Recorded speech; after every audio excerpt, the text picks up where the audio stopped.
Hello students, once again we come back. हम लोग देख रहे हैं और पढ़ रहे हैं chapter first, class science, class seven का साइंस। ओके, तो चैप्टर हम लोग टॉपिक कहाँ तक हो चुका था कि जो फोटोसिंथेसिस, मैकेनिज्म ऑफ फोटोसिंथेसिस और क्या क्या चीज़ें चाहिए होती हैं वो सब बता दिया हमने आपको। उसके बाद अब जो नेक्स्ट टॉपिक है वो है photosynthesis by other plants parts. It is clear कि लीफ पत्तियों में होता है photosynthesis because due to presence of chlorophyll, but और दूसरे पार्ट्स हैं। It is not only stomata with the help of stomata because the leaf contains the parts stomata, अलग अलग पार्ट्स होते हैं सब। तो उसके अलावा पत्ती के अलावा किन पार्ट से फोटोसिंथेसिस होता है?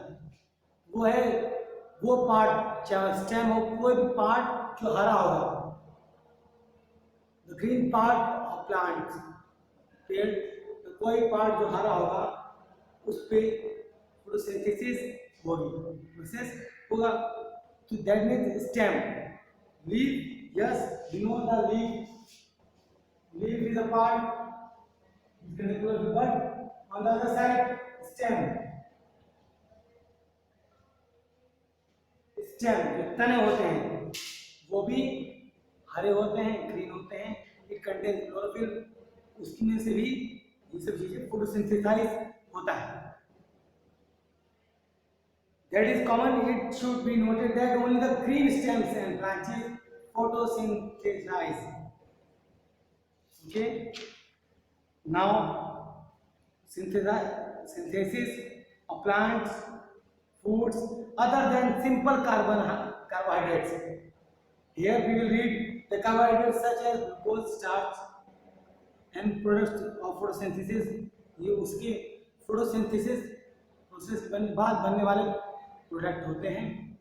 कार्बोहाइड्रेट जो होता है आधा बायोलॉजिकल मॉलिक्यूल्स होते हैं जो कंपोज होते हैं। इसमें क्या क्या कंपोज होता है, किस किस चीज मिलकर बने होते हैं? ये carbon, hydrogen and oxygen. That is clear कि जो आपका कार्बोहाइड्रेट्स है ये बायोलॉजिकल मॉलिक्यूल्स कंपोज से बने होते हैं। क्या क्या होता है बायोलॉजिकल मॉलिक्यूल्स में? कार्बन, हाइड्रोजन एंड ऑक्सीजन, ये तीन चीज होती है। उसके बाद बिसाइड कार्बोहाइड्रेट्स नॉन ग्रीन जो सेल्स होते हैं, प्लांट सिंथेसाइज ऑयल्स, इसमें ऑयल होता है, proteins and other products from hydrogen, nitrogen, oxygen and minerals से वो चीज आती है। With the help of enzymes may be in the absence of sunlight. जब ये काम होता है नॉन ग्रीन प्लांट्स में तो सनलाइट से with the help, in the absence of sunlight ये चीजें प्रोसेसिंग होती है। ओके, देन जो नाइट्रोजन होता है आपका एलिमेंट है, जो एटमोस्फेयर में अबेंडेंट एलिमेंट है, एटमोस्फेयर में जो है, plant can not use it as such for making proteins, but plant इसका यूज प्रोटीन के तौर पे नहीं करता है। They can absorb nitrogen as soluble nitrogen compounds that is nitrates in the following ways. इन तरीके से यूज कर सकते हैं। जो रूट्स होती हैं, nodules of leguminous plants contain certain bacteria called rhizobium, rhizobium जो होता है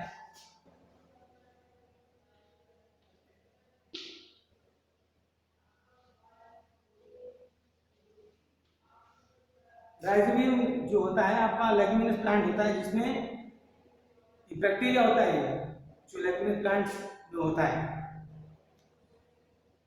और नाइट्रोजन इन सॉइल जो फिक्स होता है, that fix nitrogen in the soil, जो सॉइल नाइट्रोजन फिक्स करता है। They convert atmospheric nitrogen into water soluble compounds. Plants absorb water and minerals by roots from the soil. Soil से root के जरिए plants तक पहुंचता है। उसके बाद देखिए वीडियो में चैप्टर का कंटेंट बताना मुश्किल है।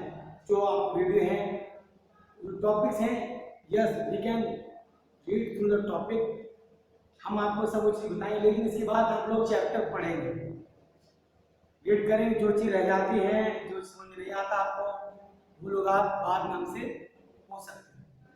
Clear? Then supply of nitrogen fertilizers manually by farmers make the soil rich in nitrogen and plants can easily absorb it.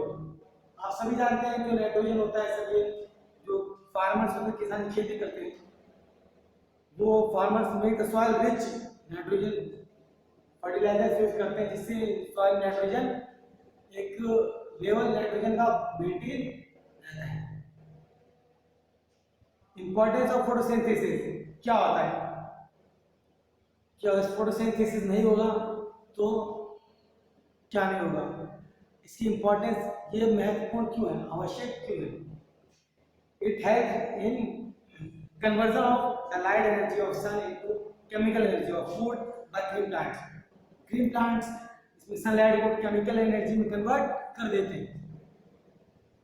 This chemical energy forms on the basis of life on the earth. आप सभी जानते हैं कि this chemical energy forms the basis of life on the earth. धरती जो जीवन है, ये जो कार्बन डाइऑक्साइड बनती है आपकी, ये उसी से ही होता है। The process of photosynthesis utilises the process of photosynthesis utilizes carbon dioxide produced by all living organisms and other means carbon dioxide is an important raw material for the food making process। आप सभी जानते हैं, समझ चुके हैं कि photosynthesis utilise करता है कार्बन डाइऑक्साइड को produce by all living organism and other means. दूसरे तरीके से हम सभी कार्बन डाइऑक्साइड निकालते हैं, ऑक्सीजन लेके breathe in and breathe out में कार्बन डाइऑक्साइड निकालते हैं। वही है कि carbon dioxide is an important raw material. इसका कोई यूज नहीं है, बट उसको यूज करके प्लांट्स अपना फूड बनाते हैं, प्रिपेयर करते हैं with the help of photosynthesis. देखिए नेचर ने ऐसा बना रखा है कि हम जो चीज हमारे वेस्ट है, carbon dioxide, oxygen the leave carbon dioxide ये वेस्ट है, बट इसके यूज से बनता है, यूज भी होता है। Then the heterotrophic nutrition in plants. Heterotrophic nutrition plants में क्या होता है? ऐसे होता है, सभी जान चुके हैं अब तक कि ऑटोट्रॉफ्स प्लांट होते हैं जो खुद बनाते हैं। हेटरोट्रॉफ प्लांट्स वो जो ग्रीन नहीं होते, जो अपना भोजन खुद फूड नहीं बनाते हैं। Nutrition in plants is called heterotrophic mode of nutrition. Plants which obtain their food from the other sources। जो प्लांट दूसरी जगह दूसरे स्रोत से अपना भोजन फूड पाते हैं, गेन करते हैं, उसे बोलते हैं heterotrophic plants. Depending on the source of nutrition, heterotrophic plants are categorized as parasites, saprotrophs, symbionts and insectivores. Plants होते हैं, जो पार्ट्स आते हैं, प्लांट्स होते हैं, हेटरोट्रॉफिक प्लांट्स होते हैं।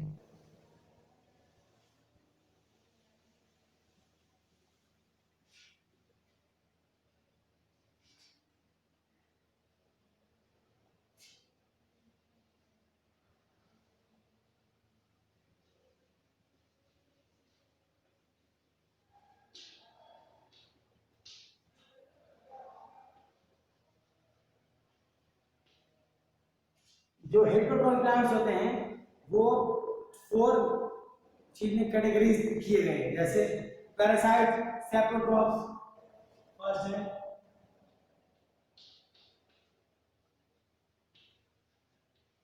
Parasites, saprotrophs, yes saprotrophs,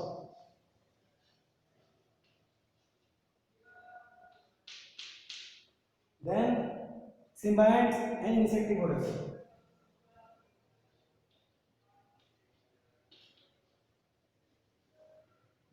symbionts and insectivores।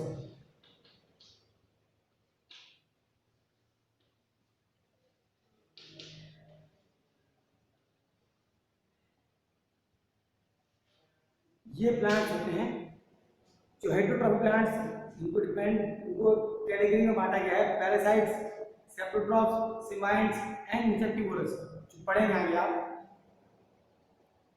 अब देखिए पैरासाइट्स और पैरासाइटिक प्लांट्स क्या होते हैं। फर्स्ट, हेटेरोट्रॉफिक प्लांट्स में पैरासाइट्स या इसे कह सकते हैं और पैरासाइटिक प्लांट्स।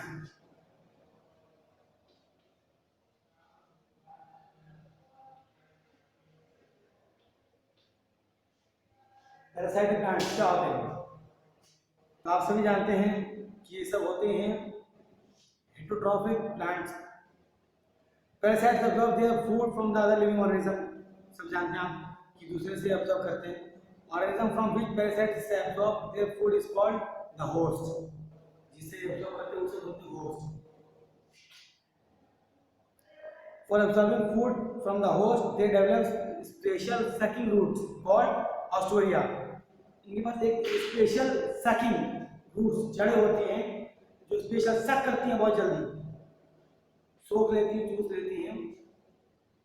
उन रूट्स को बोलते हैं होस्ट या फिर sucking roots ऑस्टेरिया।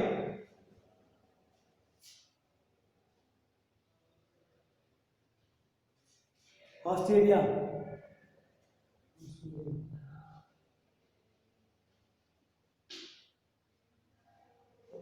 Australia is the sucking roots of this type of plants for absorbing the host.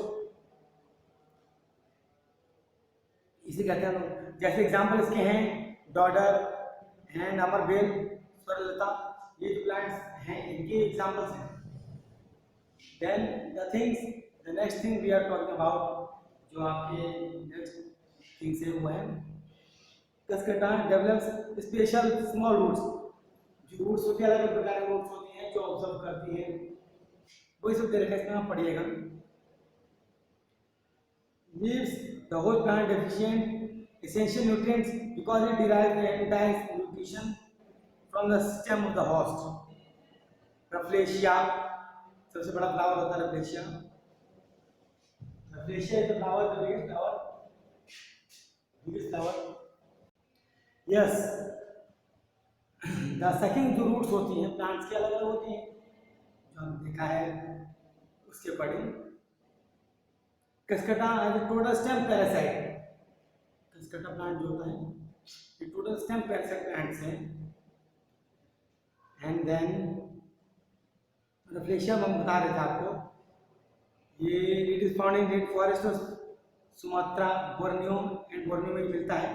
This parasite plants lacks stem, leaves, proper roots. It has a thread-like ostomium. धागे जैसी ostomium की होती है, वही जिसे बोल सकते हैं हम जड़ें जो होती हैं इनकी, जो ये सब टोटल रूट पैरासाइट फुली में डिपेंड जो होते रूट्स, उस रूट से ही ये सब गेन करते हैं food. Viscum commonly known as mistletoe, mistletoe is a rootless parasite. ये एक ऐसी पैरासाइट होती है जो रूटलेस, जिसकी जड़ें नहीं होती। जैसे आप कह सकते हैं parasite bearing large leathery green oval leaves in pairs. It grows on branches of trees like oak, walnut, juniper, etc। जो प्लांट्स होते हैं आप फिगर में देख सकते हैं 1.14, 1.13 एंड 1.12। फिगर सब देख के चलेंगे, आपको पढ़ेंगे चैप्टर फिगर सब देखते हुए चलेंगे, इससे जल्दी इजी हो जाए। Because it is not easy for me to draw the array diagram with the topic on the blackboard. Please look the video and then diagram. वही सब है इसमें। तो being a green plant, viscum can make it on carbohydrate food with the help of its green leaves। जो आपका viscum है, ये stem से पत्तियां निकलती हैं, उसकी हेल्प से अपना खाना खुद बना लेता है। viscum is a partial stem parasite as it is, yes, then as it is the same thing we face in this viscum parasites.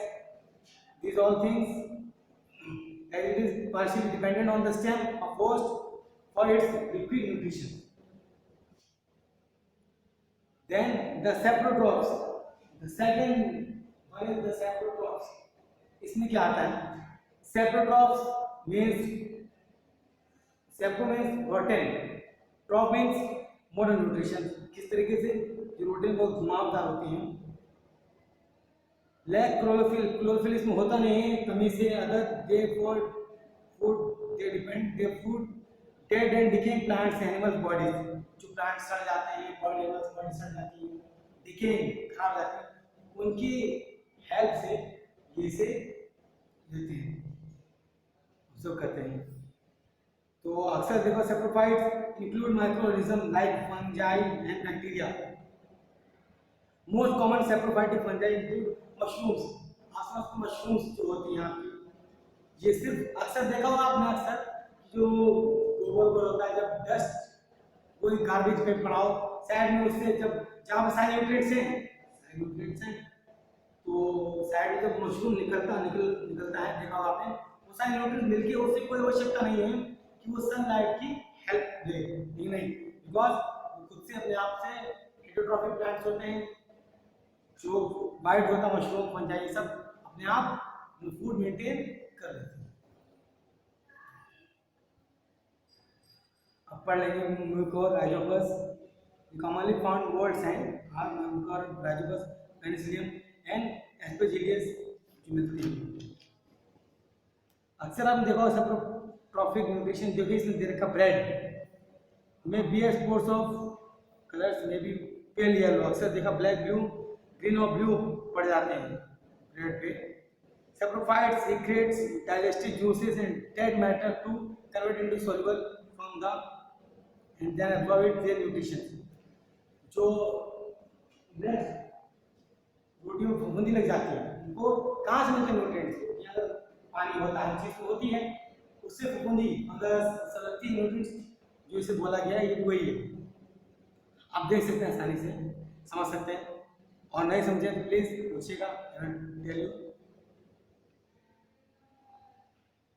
मोनोट्रोपा Indian pipe देखिए दे रखा कैसे क्या सब होता है। मोनोट्रोपा इंडियन पाइप है, certain orchids and some flowering plants होते हैं ये, जो आसपास जहाँ सब चीज सड़ गई है, मतलब बॉडी डिकम्पोज होती है प्लांट्स की एक ऐसी, उसके बाद जो पौधे निकल आते हैं ऑटोमेटिक, ये इनको कोई दूसरी चीज नहीं, इनको बस न्यूट्रिएंट्स चाहिए होते हैं, जो एक वेल डेवलप्ड पार्ट से न्यूट्रिएंट्स अपनी गेन कर लेते हैं। क्लियर? वही है इसमें सब। उसके बाद सब इंटरेस्टिंग सेप्रोट्रॉफ जो होते हैं, इंटरेस्टिंग जो कैसे होते हैं, like some fungal plants which grow and feed in the body of the insects and may finally kill them.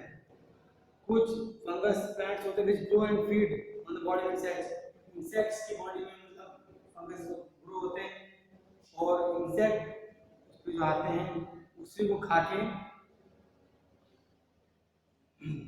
वो लोग अपने फाइनली अपना फूड गेन करते हैं। Then there are certain saprotroph fungi which grow and multiply on the dead body of animals.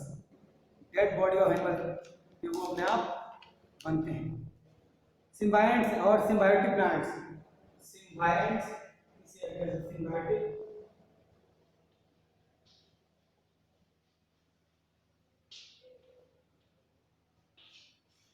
Symbiotic plants जो होते हैं आपके कैसे होते हैं, ये another heterotrophic mode of nutrition होते हैं, जो खुद से नहीं बनाते हैं प्लांट्स फूड अपना, fully depend on the other. जो ये होते हैं सब सच ऑर्गेनिज्म जो नहीं बनाते और like live together to benefit each other, एक साथ में रहते हैं एक दूसरे को बेनिफिट देने के लिए, कॉल्ड सिम्बायंट्स बोलते हैं, and their association is known as symbiosis, symbiotic association को कह सकते हैं सब लोग। lichen is an excellent example of symbiosis. अक्सर देखा lichen देखिए आप फिगर 1.18 देख सकते हैं आप ऑन ट्री, ब्रांच जो होती है उस पर कैसे ये बनता है सिम्बायोसिस, कैसे ये सब एल्गा बोलते हैं आप, फंगस येलोइश हो जाता है, ये अपने आप फॉर्म होता है because the stem, the part of the plant contain all nutrients, with help of all nutrients it form automatically on itself, उसकी न्यूट्रिशन की हेल्प से ये फॉर्म हो जाता है। सिम्बायोटिक एसोसिएशन फंगस जो होते हैं आप लोग वही सब green alga, autograph survive in very harsh conditions by providing water and minerals in exchange of the carbohydrate food from it. Exchange of food, जो carbohydrate होता है food के exchange से ये वो चीज बनती है। राइजोबियम देखिए root nodules of leguminous plant पीछे पढ़ा था आपने।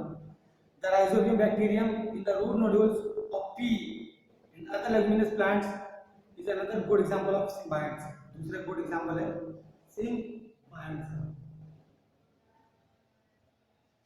ठीक है, आप देखिएगा बताइएगा।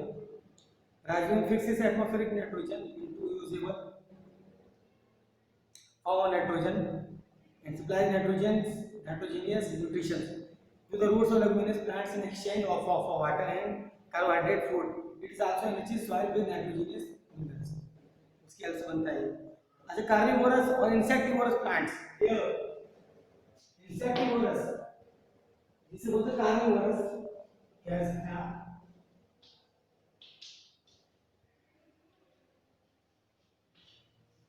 कार्निवोरस ओके, कार्निवोरस प्लांट जो होते हैं जो खुलते हैं, अक्सर देखा हो आपने, जैसे sundew and pitch plant are example of carnivorous plant, जो दूसरे इंसेक्ट्स इनके ऊपर आके बैठते हैं, खुले रहते हैं। जब इंसेक्ट बैठते हैं तो ऑटोमेटिकली फ्लावर ऐसे बंद हो जाते हैं, इंसेक्ट्स को मार के उससे जो न्यूट्रिएंट्स होते हैं न्यूट्रिशन उससे यूटिलाइज करके अपनी बॉडी को मेंटेन करते हैं। तो ये एग्जांपल अच्छे हैं। That tip carnivorous insectivorous plants वो होते हैं that are able to make their own food but they grow in soil that lack minerals nutrients specially nitrogenous nutrients. ये वो प्लांट होते हैं जो सॉइल में निकल आते हैं लेकिन उसके बाद खुद से कोई न्यूट्रिएंट्स अच्छी वाली प्लांट हमारा पढ़ाया कोई इंसेक्ट भी उसे ये लोग खा लेते हैं। लीव्स ऑफ सैंड्यू देखा है एग्जांपल पीछे प्लांट में दे रखा है और सैंड्यू एग्जांपल दे रखा है। Leaves of sundew are covered with numerous sensitive glandular hair which glitter in the sun and dew drops. Hence the plant has its name. Insect which comes in the contact with these hairs get entangled, kill the nutrients are absorbed into the leaves. जो nutrients से absorb करते हैं leaves में आके उसे बंद हो जाती हैं और यूज कर लेते हैं।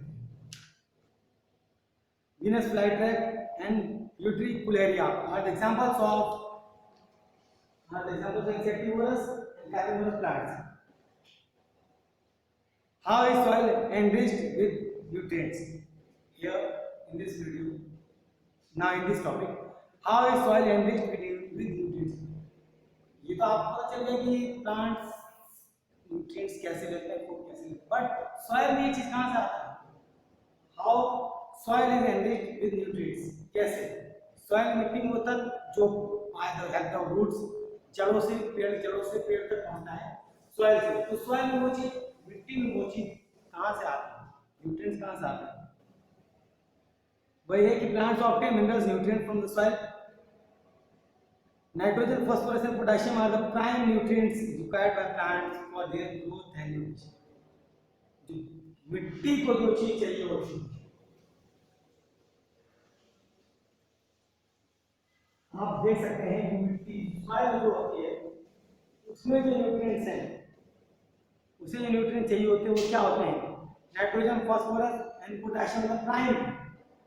Nitrogen, phosphorus and potassium are the prime nutrients required by the plant for their growth and nutrition. Plant को जो मेन न्यूट्रिशन चाहिए होता है वो नाइट्रोजन, फास्फोरस एंड पोटेशियम, वो मिट्टी में कहां से आता है? सॉइल में। They observe these minerals along with water from soil through their roots. मैंने क्रॉप हार्वेस्टेड, जब क्रॉप की हार्वेस्टिंग करते हैं, काटते हैं, soil becomes nutrient deficient. Soil अच्छे से न्यूट्रिएंट हो जाती है, स्पेशली इन द नाइट्रोजन से। In forest the nutrients are replenished naturally by decay and decomposition of plants and animals. तो प्लांट्स पत्ते नीचे सड़ जाते हैं, उससे प्लांट में पहले जो अच्छी होती है उसके प्लांट्स और जो डेड डिकेइंग एनिमल्स होते हैं जो सब डिके हो जाते हैं, मिल इससे वो सब चीजें फिर सॉइल में अपने आप मौजूद हो जाती हैं। सारे तत्व जो न्यूट्रिशन उस प्लांट्स एनिमल्स में होते हैं, जो डिकम्पोज हो जाते हैं, डिकेइंग हो जाती है, उसके मिनरल्स सब सॉइल में चले जाते हैं। By adding manure and fertilisers to the soil, और मैन्योर यूज करते हैं। मैन्योर कह सकते हैं जो सिर्फ आपकी खाद जो होती है गोबर की, वो सब। Fertilisers, yes, the chemicals that we use for soil. Phosphorus, potassium से दे रखा है आप देखिए, टंग और यूरिन जो नॉर्मल चीज है। मैन्योर मींस गोबर, काव डंग वगैरह जो आते हैं सब सड़के, इसे बोलते हैं मैन्योर, जो नेचुरली सड़ते हैं उसे बोलते हैं मैन्योर। बाकी फर्टिलाइजर्स हम लोग यूरिया ये सब खाद जो डालते हैं, ये मैनमेड, क्लास ग्रेड में पढ़ेंगे आप, ये मैनमेड है। ये नेचुरल होता है, manure is a natural, but fertiliser is manmade, it makes with help of chemicals. Okay, now enriching soil with nitrogenous nutrition by the growth of leguminous crops. Sometimes कई बार पढ़ा होगा भी आपने, छोटा सा एग्जांपल है कि कई बार फसलों में, I am giving just a short example, कि कहीं अगर फसल कोई खेत अगर आज तक भी फ्लैशिंग नहीं होता, कभी उसमें कोई क्रॉप नहीं लगाई जाती, उसको खेत को मेंटेन करने के लिए पेड़ को सब कुछ होता है, जुताई सब रन उसकी रफिंग वगैरह सब करने के बाद उसमें कोई लाइक इंग्लिश नेम नहीं पता, ढेंचा, ये कुछ फसल ऐसे लगाई जाती हैं जिससे न्यूट्रिएंट्स जल्दी बढ़ जाए, मिट्टी को, सॉइल को न्यूट्रिएंट्स कर देते हैं। That is the next process, how to nutrient leguminous crops जो लगाते हैं न्यूट्रिशन नाइट्रोजनस करने के लिए सॉइल को, इसकी हेल्प से सॉइल में वो चीजें आ जाती हैं। कुछ पौधे ऐसे लगाए जाते हैं राइजोबियम बैक्टीरिया अपने आप आ जाए, जैसे मिट्टी की उपजाऊ शक्ति बढ़े, मिट्टी की स्लैब हो जाए कि इसमें जब नेक्स्ट फार्मिंग कोई खेती की जाए, कोई क्रॉपिंग की जाए, तो वो अच्छी तरीके से सारे न्यूट्रिएंट्स उसे मिल सके। Then here last topic, differences between autotrophs and heterotrophs. You will see in the figure, देखेंगे आप पेज नंबर 23। क्या अंतर होता है ऑटोट्रॉफ्स एंड हेटेरोट्रॉफ्स में? ऑटोट्रॉफ्स एंड हेटेरोट्रॉफ्स में they prepare their own food by the process of photosynthesis. These all things I am talking about. The autotrophs means the food, the plants that make their own food, they will depend on their own self. As I told you in the previous topics, they contain chlorophyll in their cells. They depend on sunlight for the production of food. But sunlight depend on the production of the food. They are also called producers. And the other side, heterotrophs, वो plants होते हैं जो non-green plants होते हैं. They cannot prepare their own food. They depend on plants, parts, and other sources like animals for their food. They may or may not contain chlorophyll. I told you the variegated leaves, because sometimes leaves are green somewhere and some parts are not green, with contain different colors like yellow, brown, red. These are the heterotrophs. They do not need sunlight to obtain their nutrition. इनको sunlight की आवश्यकता नहीं होती। And they are also called consumer. ये consumer होते हैं जो दूसरों पर डिपेंड होते हैं, खुद के फूड के लिए दूसरों पर डिपेंड होते हैं। In this way चैप्टर हम लोग फिनिश हो चुका है पूरा। हम लोग पढ़ेंगे topic, the whole topic. Chapter read करें प्लीज, जो कोई दिक्कत हो please pick out the confusion, your doubts, and I will explain the doubts, the confusions in the next our school WhatsApp group. You will explain me your confusion, then I will solve your confusion and doubts. Okay, thank you.